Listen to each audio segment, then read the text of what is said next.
That Feelin' Podcast Network. Always question the answers.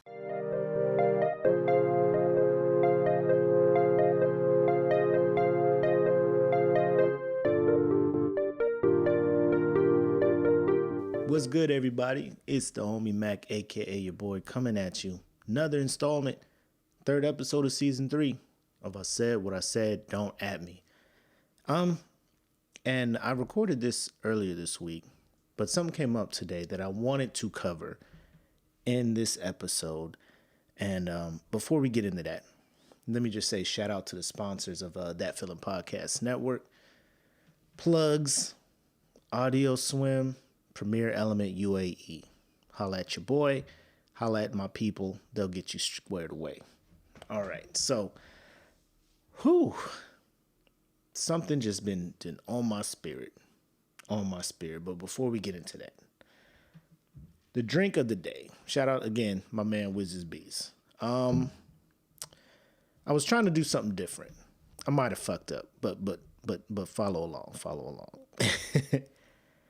I went to the store and I was about to get my usual Crown shit, but I'll be listening to my man Wiz's podcast, Mr. Fuck You On Me Show, and he always got something different. You know what I'm saying? He always got something different. He trying something new, mixing some things together, and I'd be like, damn, all I'd be on is Crown, or Crown or Ciroc. So I saw this Absolute Juice, right? Strawberry, and I was like, cool, I'll get that. Throw some Sprite or something in there. And it was okay. It wasn't nothing where I'd be like, oh, shit, this is my shit. So I went ahead and got some cran grape, the same cran grape I mixed with the soju for the last episode. And it's not bad. I don't have a name for it. I'll probably just call it, fuck it. I got to finish it anyway. It's like one part of the Absolute vodka juice thing, whatever, and like 2 parts of this juice. And I only put so much juice in it because the actual taste of this Absolute vodka juice is trash. So if anybody from, I guess, Absolute is listening to this, I want to apologize in advance for shitting on your product. However, it is what it is. That's how I feel about it. Anyway, cheers to all the followers, all the listeners and stuff who've been fucking with me from September of 2019. Here we are, going on December of 2020. And y'all still fucking with me listening to your boy. So, that one's for you. It's not bad. It's like my 3rd cup, so...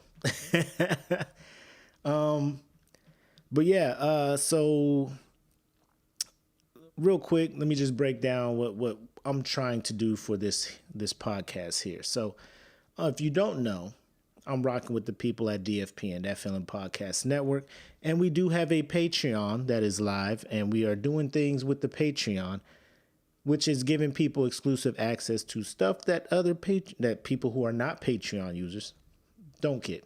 Pretty much, if you're paying, you're going to get some good shit. If you're not paying, you'll get some stuff. You'll get good shit, but it ain't going to be as good as the guys who are paying, right? So, moving forward from this episode, this is what's going to happen. I'm going to record this episode, video and everything, ahead of time. I will then upload the audio to the Patreon 2 days prior to it dropping on Wednesday. So they would get it on a Monday, and the video and everything will drop on that Wednesday, right? Here's the thing, though. If you are in the higher tier, which I think is a $10 a month thing for the Patreon, I am going to start recording these shows live and allowing for audience participation on Saturdays, right? Either Saturday or a Sunday. Sometime over the weekend, I'll throw the thing out there. It'll come up in the Patreon, and you have the chance to join in live, throw comments, actually have a conversation with me while I'm doing the podcast, and there'll be interaction. So that's how it's going to work.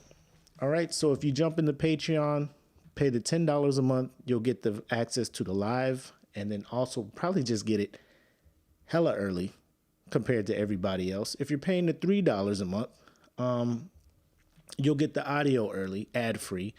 And if you're just following me on Facebook or following us, the Dat Feeling Podcast Network, wherever you're listening to it at, you'll get the audio and everything with the ads as it drops on Wednesday. So everybody's going to get it.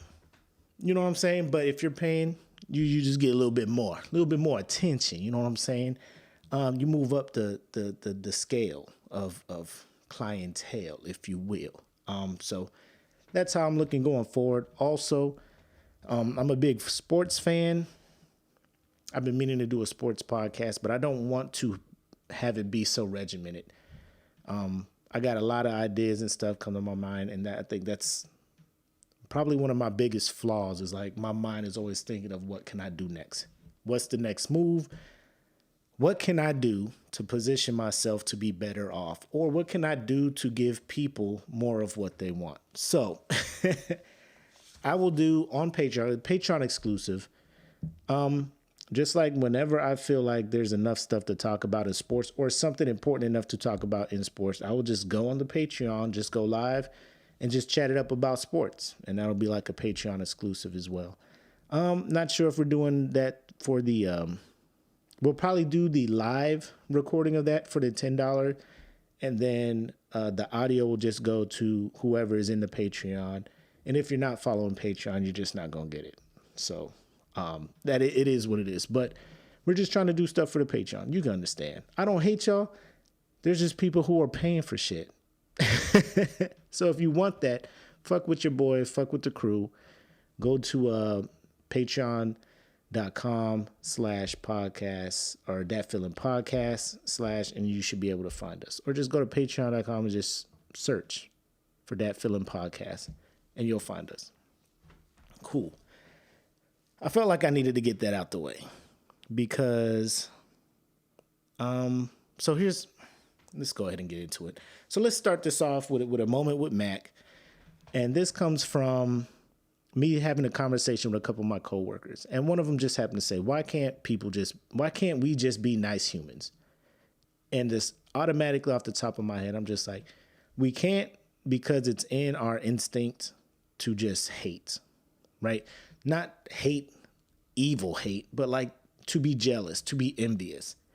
And this comes from, so the NBA is having these free agents signed for retarded money, right? I think Donovan Mitchell just re-upped with the Jazz, 5 years, $195 million, right?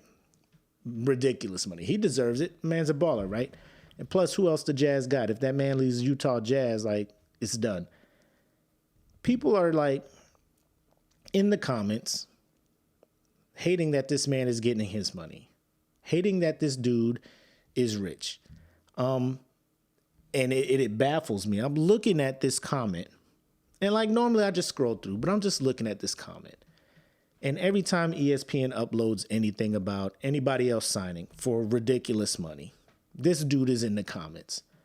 Him among others. Like it is like a treasure trove of people mad at this man getting money.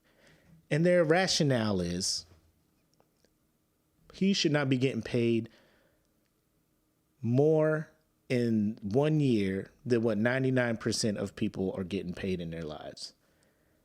And I'm looking at it like it's a fucking business, my dude. Like in a perfect world, would everybody be getting paid based on what they provide to society? Yeah, I would think so. I would like to see teachers get paid more. I would like to see, military get paid more. Anything in the public service get paid more. I would like to see that because that would encourage people to want to do things maybe for themselves to get that bag, but to do stuff for the community, the public service. But when you're looking at sports, you're looking at Hollywood, film industry, they are getting this kind of money because of the money that they are giving. You know what I'm saying? It's an investment. The owner of the Utah Jazz, being a part of the NBA, which continually makes billions of dollars every year, he gets a piece of those billions. And The reason they make billions is because his arena, his teams, his games are being sold out based on Donovan Mitchell balling the fuck out, right? He's balling out. So the owner's like, hey, I'm rich. I'm willing to give you this much money out of my pocket for you to continue to play for this team, which will then ensure that I continue to be rich. You know what I'm saying? So because of that, Donovan Mitchell's skill is in high demand from this man. So he is willing to pay Donovan to continue to reap the benefits of these billions that Donovan helps bring in. That is why he is worth that much to him, right? Now, if there was no NBA, would he be making this much? Probably not. But that's what it is in professional sports. The owner is looking at these people as investments. I will invest $200 million in you because over the next 5 years, I will more than likely get that back and then some. He will see a profit from signing this man. Second, how much of your money is going into Donovan Mitchell's pocket? Just because he signed this $195 million over 5 years doesn't mean the owner of the Utah Jazz is going to take money out of everybody's checks to give to him. He's coming out of his own pocket to give Donovan Mitchell money. People just hate to see other people be better than them. And this is like the extreme case of it. You know what I'm saying? Like the middle class dude looking up to the superstar athletes, multimillionaires, the LeBrons and all that stuff. Why are they getting so much money in this many years? Look at the U.S. service members. I'm gonna need you to stop worrying about what's in my pocket and stop just hating. Like the stupidness of it all for these people to just look at these people and just assume, why are they better than me? Two, like, do you even ball? Do you hoop? Was you in the gym shooting with Donovan? Was you in there? Like they look at him, must be nice. I don't know why they're mad. They're rich as hell. What are they upset about? And this is, I'm trying not to get all into the shut up and dribble stuff, but that's how they be acting. Well, why is he complaining about what's going on in America? He's rich. Still, calm down. Must be nice. Put it this way. The way you grew up, 40-year-old white dude who's complaining about the money this young black man is making, would you have wanted to grow up like LeBron? No dad, single mom, poverty, struggling. Luckily, he had this gift, and now look at him. Now he can create this generational wealth where none of his kids will have to worry again in his life. His kids probably will never have to worry. He's done that because he's been working hard. He's been in the gym. He's been doing the training. Have you been doing so? You know, if you just put your mind to crafting what it is you're good at, you could probably make a little bit more what you're doing. Or even if you're making the same, be a little bit motherfucking happier that you're doing something you enjoy rather than tuning in to fucking ESPN wilding the fuck out. I want to dabble in a little bit of what Wiz was saying in his show. So he was talking about the culture of rap music now and these young rappers who are getting killed at an alarmingly high rate. And like it's not worrying anybody, right? It's nobody's like, damn, this is crazy. People are just wanting more of it, or they're trying to normalize it because they're just like, oh, if you're a hood, if you're a street, if you were really a street nigga, be about that shit. He's in your hood talking shit, you got to go do something. So instead of just being an adult or just appreciating them for music, you are like playing a game of fucking Risk with these rappers. People are gassing these dudes up.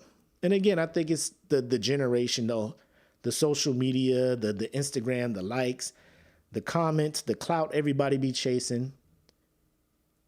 Everybody's like, you just got to be a hood dude. Snatch a chain, shoot a nigga, rob a nigga. You know what I'm saying? And that leads to this ridiculous stuff of people getting shot, killed way before their time.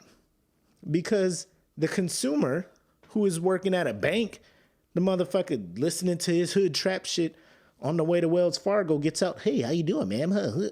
Gets on his phone, oh, that's a bitch ass thing. 6ix9ine was in his area and he didn't even do shit. Like, my guy, get back there, count these motherfucking pennies, Give this person his change and shut the fuck up. You know what I'm saying? Like, quit gassing these people up. Is it the dude at the bank's fault? No. Because ultimately the rapper or whoever reads it feels he has to act on it, and so be it. But at the same time, like, why can't people just sit down and just appreciate these artists for the work that they're doing? They're they're doing this shit to better themselves, to get out of the situation. People are trying to make it seem like it's a bitch ass move to get away from the hood shit. Oh, he's a bitch. He done left his hood. He forgot where he's from. All this other shit. No, he knows where he's from. The shit's dangerous as fuck. He wants to get the fuck up out of there and do something with his life. But y'all won't let him do that. Because then that's a bitch move, right? Now he's an asshole. Now he ain't shit. Now he a fake nigga, right? That's how y'all want to look at it. And that is so sad that shit is happening. But this is why we as people can't be nice. Because it is just in our blood to just want to see people doing better than us. Just, I don't know. People are just envious, man. Like, nobody can genuinely be happy for people that they do not know. Like, you just can't sit back and be like, man, Donovan Mitchell is getting paid $200 million over the next 5 years. That's nice. That's one less person that you have to worry about your tax dollars going to support in welfare. Give that man a round of applause. And his wife, his children, his children's children, like probably his family for the rest of their lives will not have to be on welfare.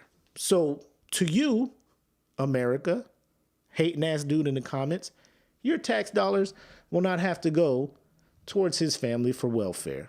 You should be applauding. You should be happy to see people do well. So your tax dollars, sir, don't be going to welfare supporting people who are not doing well, my guy. And with that, I say, next time you see somebody, sir, who is getting paid more than you, be fucking happy. Because on the other hand, Donovan Mitchell can be looking at your broke ass like, I hope he don't lose his job, so my tax dollars have to go and support your ass. Think about that shit while I take this transitional sip.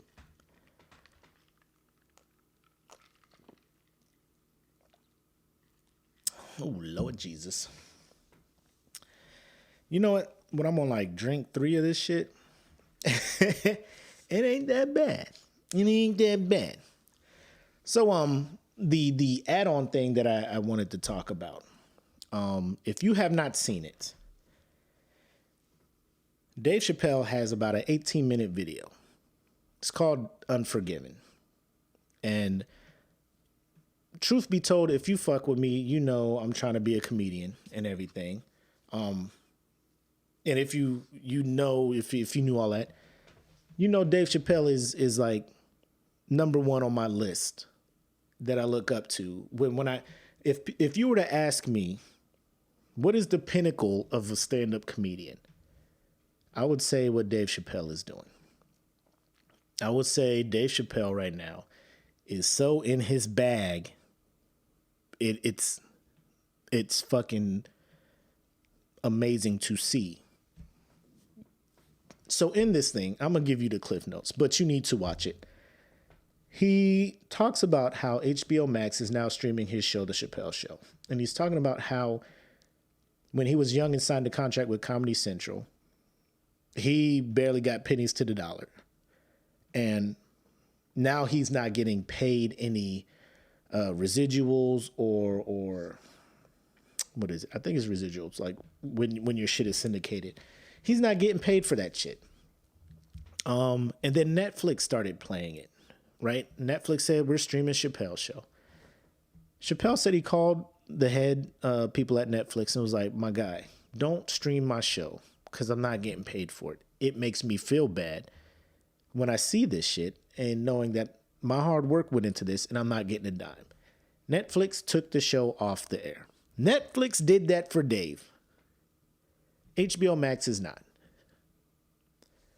So Dave came out there and he's just telling it like it is. And he did something that caught me off guard. But at the same time, it didn't. Dave sat there, and hold on, I think I got the clip for y'all. So you can hear it from my man himself. Take a listen.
Bruh. Yo. Yo. That's my man Dave, man. But leading into that, he gives some examples in his life of how he was hustled out of shit at a younger age, because this man's been doing stand-up since he was 14, which blows my fucking mind. This man is a freshman in high school doing stand-up at late night clubs. And here I am damn near 40 trying to start doing that shit. Next level shit. But I want to draw attention to the part where he was like, you know, they about to learn. I'm about to take the shit that's mine. This is my show. They are not going to be able to play that shit unless you pay me. Now, they are streaming it. But the fact that he was like, I'm not going to tell you to boycott no network. I ain't going to just don't watch my show. Continue to watch the amazing programming HBO Max has. HBO has some good ass shows. Don't watch my shit though until they pay me.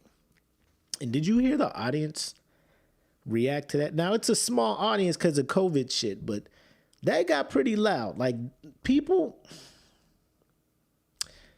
it made me think about when Monique was trying to boycott Netflix. I think I have that sound too. Hold on. Here we go. Listen to this. Or not. Hold on. I think this Netflix is for gender bias and color bias. I was offered a $500,000 deal last week to do a comedy special. However, Amy Schumer was offered $11 million, Chris Rock and Dave Chappelle $20 million. Then Amy Schumer went back and renegotiated $2 more million because she said I shouldn't get what the men are getting, they're legends, however I should get more, and Netflix agreed. When we asked Netflix to explain the difference, why the money was so different, they said, well, we believe that's what Monique will bring. We said, well, what about my resume? They said, we don't go off of resumes. Then we asked them, what was it about Amy Schumer? And they said, well, she sold out Madison Square Garden twice, and she had a big movie over the summer. Is that not Amy Schumer's resume? And then Netflix said, by the way, we believe Monique is a legend too. Why shouldn't I get what the legends are getting? Please stand with me in this boycott of Netflix. I love us for real. So, I had this debate with myself in the car because I assume people are gonna want to start arguing about shit, bring up some old shit. So Mac, so why didn't you support Monique's boycott on Netflix, but you're gonna support Chappelle's ban on or boycott of HBO Max, or a boycott of just his show on HBO Max? If I have HBO Max and I want to watch Chappelle, I should be able to watch Chappelle. You should. And if that's what you want to do, cool. But if you really fuck with Chappelle and you listen to what he had to say about him not getting any money from this compared to Monique saying, I'm going to get $500,000 to do this, I think there's a difference. Now, if you listen to my last week's episode, I was talking about the WNBA, and to some, it may have sounded like I was being very negative about the WNBA. I was just stating facts that it is a league. It is a product that is not desirable in America. It's not profitable. The NBA is losing money, all this other stuff. I don't want you to think that I am anti-woman, all right? I'm totally not. I believe Monique is a very accomplished comedian. She's very, she's been on shows. She's been in movies. She's won an Academy Award. She is a very talented woman. I look up to her. I admire all the things that she has done. I admire any glass ceilings that she has broken for black women, for women comedians, women of color, all that stuff. Monique is a legend, right? A legend in the game. However, I know y'all felt that however coming. However, come on now, Monique.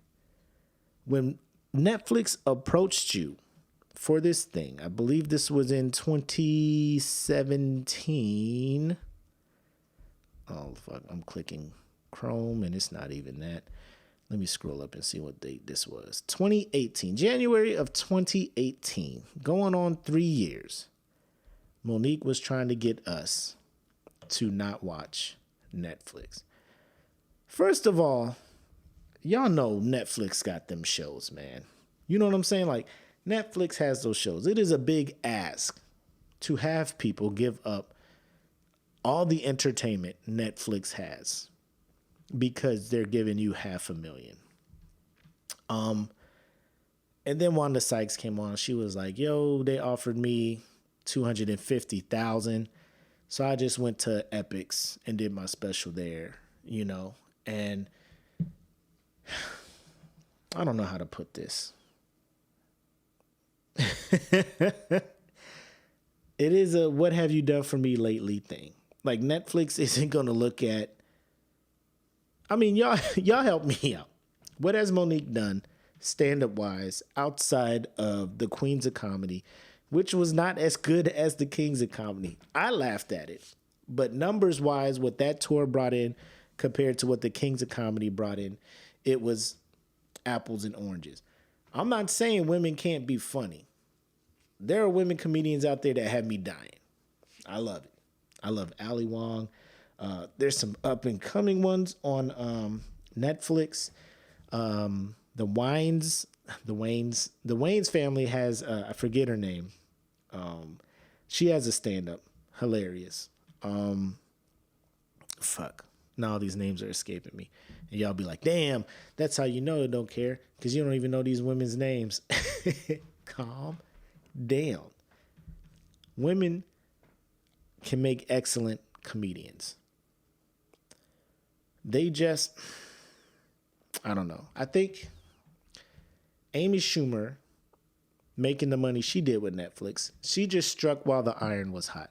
She was in the middle of stealing jokes from some of the best comedians, changing them a little bit, throwing them in her act. So she made her bag before people caught on what the fuck she was doing. And when she was exposed, she just kind of bowed out of comedy. Now she has a cooking show. For Monique, I think it was how she came across.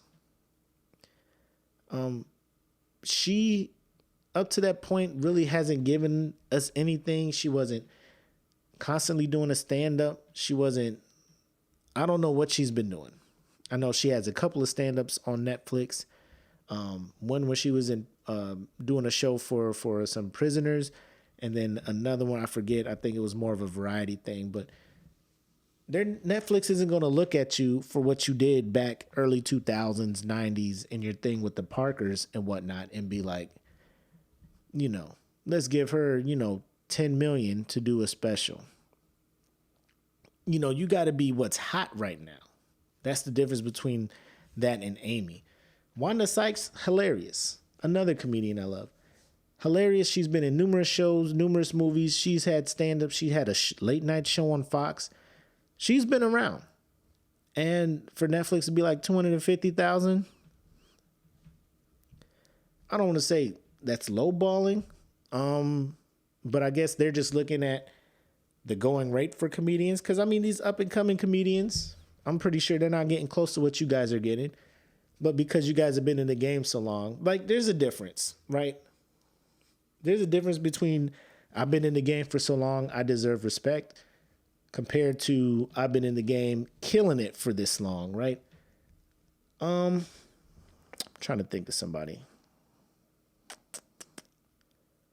Robert Horry, right? Robert Horry for all my basketball fans. Or for football. Just imagine the one player that gets drafted, plays 15 seasons. He's the backup quarterback.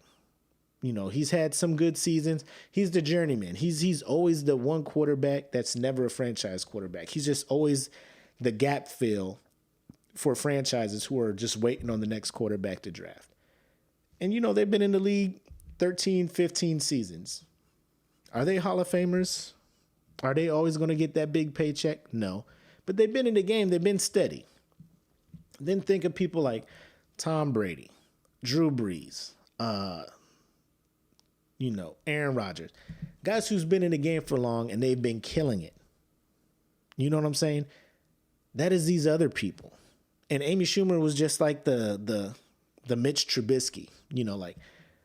She's what's hot right now. Everybody's talking about her. I'm going to go ahead and just sign her to this retarded rookie deal. And that's what Netflix did. And they got them 2 pathetic specials out of her. And she's now on Food Network doing a cooking show. You know what I'm saying? So I think the reaction that Chappelle got is he's more relatable because he laid it out for you. He's been taken advantage of. That Comedy Central deal took advantage of him. And to this day, every time he sees some of his best work, his heart and soul went into that. His intellectual property is on there. But because he signed the contract when he was younger, not really knowing what it was, Comedy Central is just fleecing him, milking it for all it's worth. Because who's really fucking with Comedy Central lately? Y'all watch South Park. And what other shows are y'all checking for on Comedy Central? They know they ain't popping. They say, Chappelle show will sell it off to fucking HBO for the bag. And now that's playing. And he's like, I'm not getting any money from the shit. That is my work. I'm getting no money for it. He's talking about contract.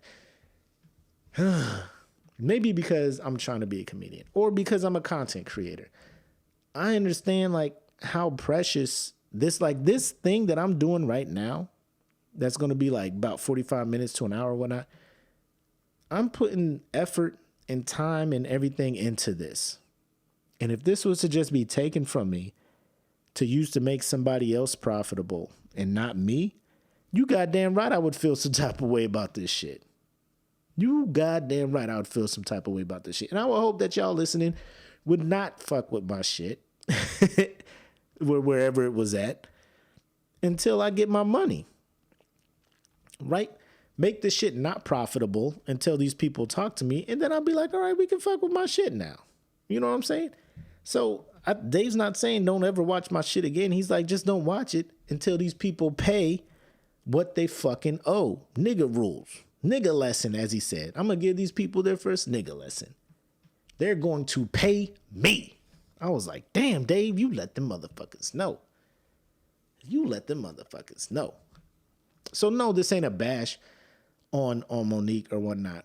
Because I feel like, I didn't look it up, but I'm pretty sure Ali Wong's Netflix special is pretty, she got a nice bag from that. And the movie she did with Netflix. And she was in other movies. So she's what's hot right now. And I feel like when her next shit comes out, it's going to be just as good.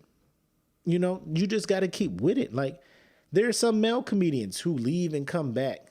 You know what I'm saying? Like there's numerous comedians on Netflix trying to get that bag. They saw Chappelle's numbers. I don't know why they paid Chris Rock what they did. They gave Chris Rock that money for that special tambourine, and I was just like, Chris Rock got over on these boys. Chris Rock got over on Netflix because this is not good. Oh, man. But that's how I feel about that, man. I fucks with Dave heavy. So I ain't fucking watching that shit. I do have the DVDs of seasons 1 through 3, though. So if I ever get a hankering to watch some Chappelle show, I just watch them on the DVDs. That's how long ago I got them. But that's why I see the difference between Monique wanting to boycott all of Netflix and Chappelle just saying, keep watching HBO, just don't watch my shit. And if you're a stockholder in this shit, fucking make them pay me. You have say in what the fuck's going on. Use that shit. Make them pay me. Damn. I fucks with Dave, man. He's a real one. Transitional sip.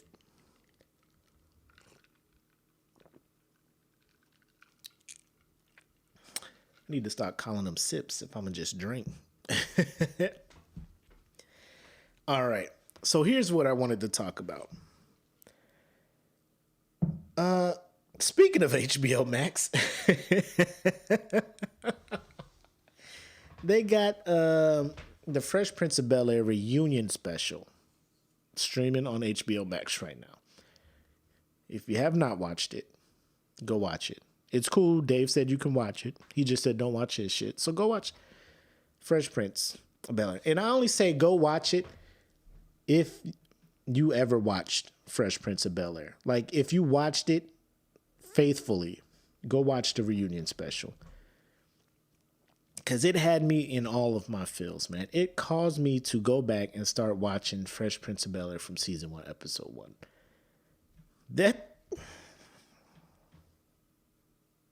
That show, I'd say there are 2 shows, predominantly black, that means a lot to me. And I feel like they changed the culture of sitcom, of Hollywood, to be like, man, we can do something with this. One was Fresh Prince. The second one is Different World. And I think Different World is special to me because it was like young black adults in college, all black college, HBCU.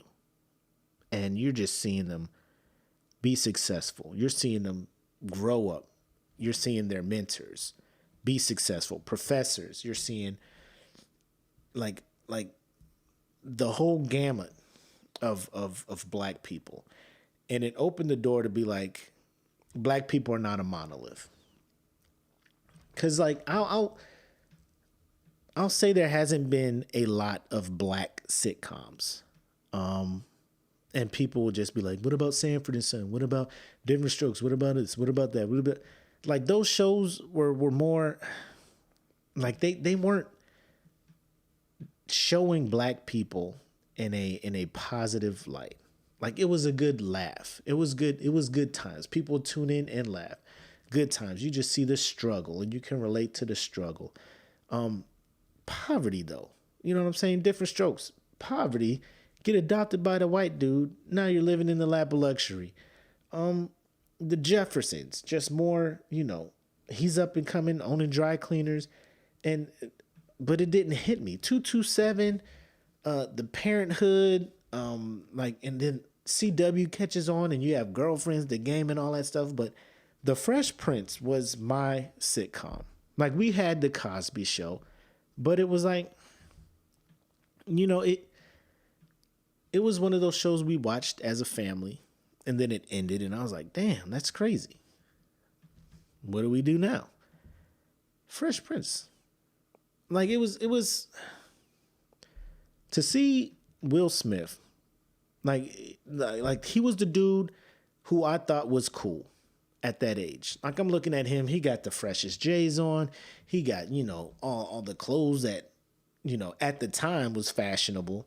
And, I mean, he's the rapper. He's coming in like he is the cool person to me. And he's moving into this house, well-to-do aunt and uncle with their 3 kids and a butler and, all this other stuff. And it was the one episode where Will is acting like they don't know about black people because they're in this house and stuff.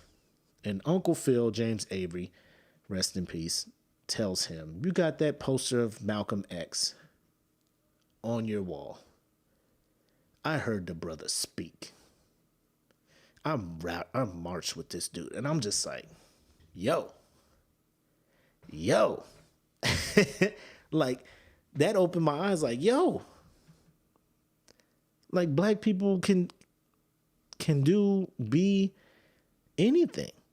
Like, there's not a type. Like, you just because you're from the hood doesn't mean you just necessarily are the only people down with the movement and wanting people to excel and to succeed in life.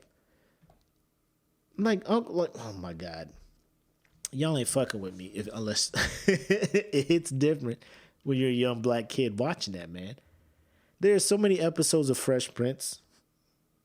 You know what I'm saying? There's so many episodes of Fresh Prince that were moments of television history. I don't even need to tell y'all about the episode where Will's dad comes back and then leaves again, and that end scene where he's acting like he wasn't hurt, and then at the end he just... And I got my dad in my life. My dad is on the couch watching it with me. And I'm sitting there looking at him like, why you don't want me? How come he don't want me? How come? Bruh. Tears. Legit tears. Bro, there's an episode, like small things, where like Will is trying to, like he's working all these retarded jobs because he doesn't want to ask Uncle Phil for help. He don't want to ask anybody else because he feels it'll make him less of a man. And Uncle Phil goes to him. He's just like, son, you know how like people have opened doors for me and I walked through them and that helped me get into position to open doors for other people, including you. There's no shame in that. There's no shame in asking for help or taking assistance. It's shit like that. Where the episode where Will and Carlton are trying to pledge to fraternity and they let Will in because he's black. Carlton ain't really black, so they ain't gonna let him in. Will's like, nah, fuck that, we out of here, Carlton. And Carlton comes back and he gives that dude that speech about don't try to just... Because I tell you, man, people been fucking testing my blackness throughout my life, man. Because I'm light-skinned. Because my dad was in the military. Because he's an officer in the military. We lived in an officer house, and it was nice. I ain't gonna hold you. It was nice. But that I'm still a black person. I still go through the same shit black people go through. And people weren't understanding that shit. And then I saw a whole episode about that. I wasn't on Carlton's level, but still. That's the shit that goes on, like the inter-racism in our own community. They hit on that. Bro, Fresh Prince was that show. And then when you sit with the cast and you see them talking, and you see, bro, the best, when they did the thing for James Avery, Uncle Phil, I teared up. I ain't gonna hold you. I teared up. And I'll tear up again if I watch it. I don't care what y'all think. I'm a grown-ass man. Men cry. But yeah, I teared up. And then when they brought the OG Aunt Viv back, Janet Hubert, they brought her back. She sat with Will, and they chopped it up. And she explained why the switch happened. Because Will was an asshole. Will apologized. I guess they back good. They hugged.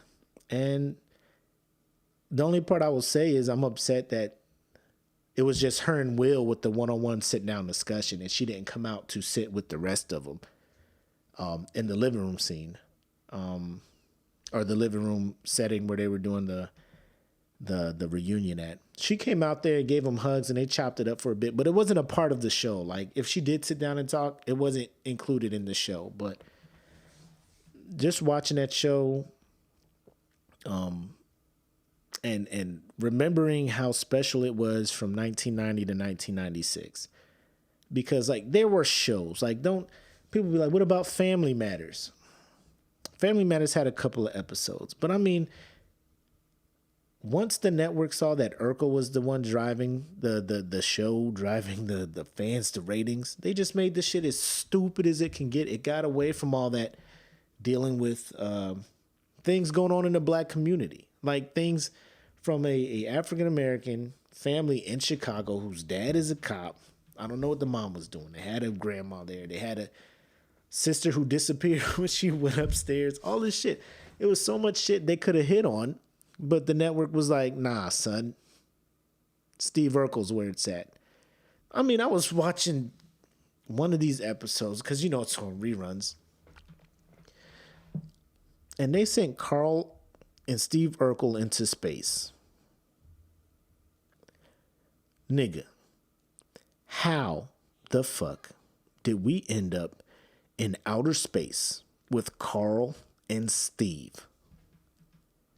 Nigga. Fam. Dog. How? Fresh Prince won nothing like that. Like that's the difference. Like people be like, oh, what about this show? What about this show? What about this show? What about the Parkers? What about Moesha? That's cool and all. That's cool. There were shows, they had their moments, but they weren't I would even say, people be like, what about Martin? That's a sitcom. It was a comedy. It didn't hit on shit like Fresh Prince. It was a comedy. It was groundbreaking. It was cultural. Like it crossed over. I had white friends who watched it. It was a funny show. I ain't gonna hold you. It's a funny show. Living Single, hilarious. Got ripped off, turned into Friends, made way more money as Friends than it did as Living Single, but that's a whole nother episode. But Fresh Prince, to me, along with Different World, probably 1A, 1B when it comes to black sitcoms for me. Now you got Tyler Perry making sitcoms all over the place, writing scripts in his car on the way to work. He writing the script for the show on the way to the pitch meeting for the show. That's how underwhelming his shows are.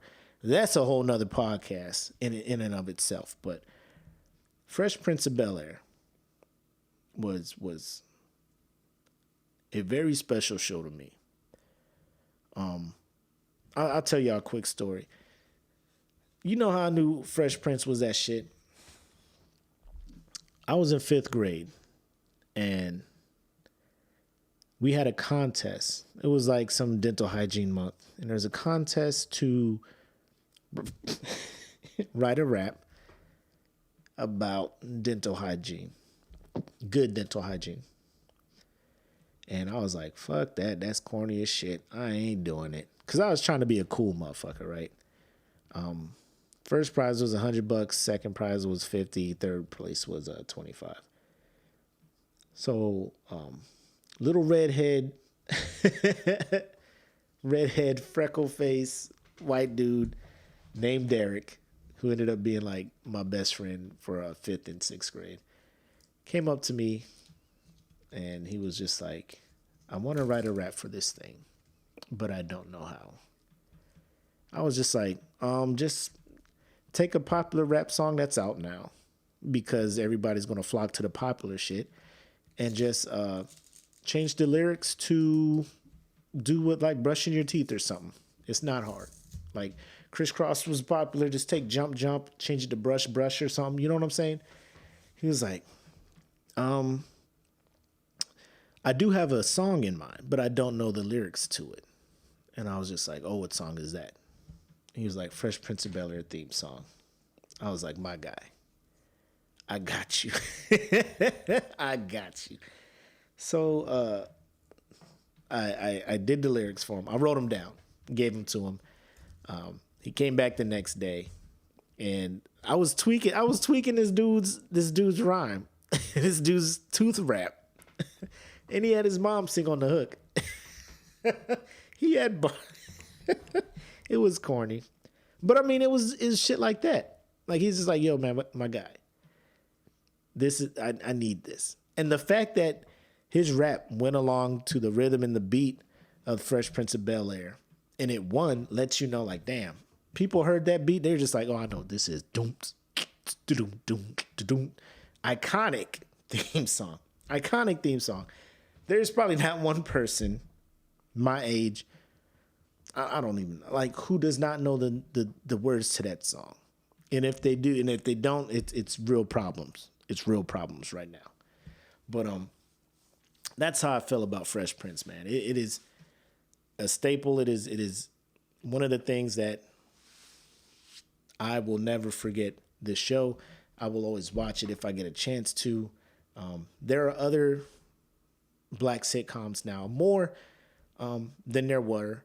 I think it's just trying to find the one that will get us the Modern Family numbers. You know what I'm saying? The Grey's Anatomy number. You know, like sitcoms like that become part. And I think Blackish is the closest thing we have to that now. That's an amazing show. I like Blackish. But like I said, 1A, 1B is Different World and Fresh Prince to me. Fresh Prince, Different World, depending on what's on. Because if Different World was on, I'd be like, yo, what? Different World is 1A now. Anyway, let me wrap this up before it gets to an hour. I want to thank y'all for fucking with me, man. It means more than you guys know. It means more than you guys know, man. I didn't think we get this many people to listen. I didn't think we get... I'm just... I think this week I'm able to sit back and look at how far I have come myself personally doing this. The ideas that I have moving ahead. And it's all because of people like you who support me and my family at that Feeling Podcast Network who believed enough in me to bring me on and to, you know, kind of widen my platform a bit. So I want to thank them. I want to thank you. And a shameless plug to me, if you're in the Phoenix area, I got a 5-minute guest spot at JP's Comedy Club. So December 12th, 7 p.m.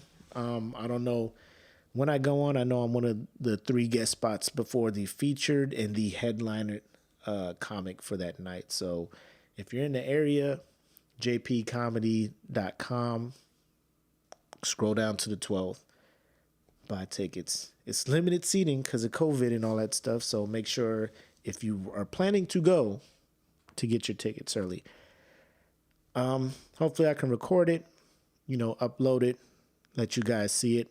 But I'm out here, you know, trying to achieve my goals, man. One step at a time. I never would have took that leap without people backing me like you guys. So I appreciate that. Again, you know, if you're rocking with the show, make sure to follow my Instagram, Said What I Said podcast, or my Facebook page, I Said What I Said podcast. So just check that out. Join. A lot of discussions in there. And the Dat Feeling family is doing giveaways. So if you want some free stuff, free shirts, free headphones, you know, just free shit that we can give out, join up because all the giveaways and stuff will be in there. All right. So, with that being said, I know a lot of people may have agreed with me. Hopefully a lot of people agree with me. And if you didn't agree with me, you know, you're just one of the few that disagreed. All I can tell you is I said what I said. Don't at me. Y'all take care. Peace.